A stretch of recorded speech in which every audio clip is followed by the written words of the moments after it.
Жылдам ақпарат тарады, көріңіздер. Сәлеметсіздер ме, қымбатты көрермен, біздің арнамызға қош келдіңіз.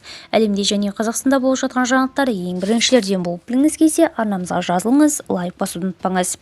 Ипотека мен үй сатып алу бүгінгі таңда көптеген қазақстандықтар үшін баспананы қолға жеткізудің маңызы жоқ. Алайда өмірде көптеген жағдайлар болып жатады. Мысалы, ипотека рәсімдеген адамның қайтыс болуы. Мұндай жағдайларда ипотека қарызының тағдыры мен оны төлеу міндеті қалай шешілетіні туралы сұрақ туындайды. Массагет кеңсе тілшісі осы мәселе бойынша заңгерлермен сөйлесіп, негізгі жағдайлар анықтады.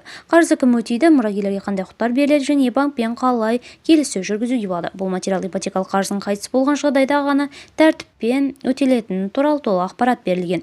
Ипотекалық қарыз кімге өтеді? Заң бойынша қарыз алушы қайтыс болған жағдайда оның міндеттемелері мұрагерлеріне өтеді. Мұрагерлер бұл қайтыс болған адамның берешегін мойнына алған балалары, жұбайы, ата-анасы немесе басқа туыстары. Ипотека сақтандырылған жағдайда көптеген банктер ипотека рәсімдеген кезде қарыз алушының өмірін сақтандыру талап етеді. Егер сақтандыру шарты бар болса және онда қайтыс болған жағдайда қарыз өтеу жағдайы қарастырылған болса, сақтандыру компаниясы ипотеканы төлейді. Мұрагерлердің әрекет ету тәртібі. Егер мұрагерлер қарызды өтеуді өз мойнына алса, төмендегідей қадамдар орындау қажет. Банкке хабарласу, қайтыс болған туралы банкке ресми түрде хабар беру, мұрагерлік құжаттарды рәсімдеу, нотариус арқылы мұрагерлік құқыққа ие болу, банкпен келіссөздер жүргізу.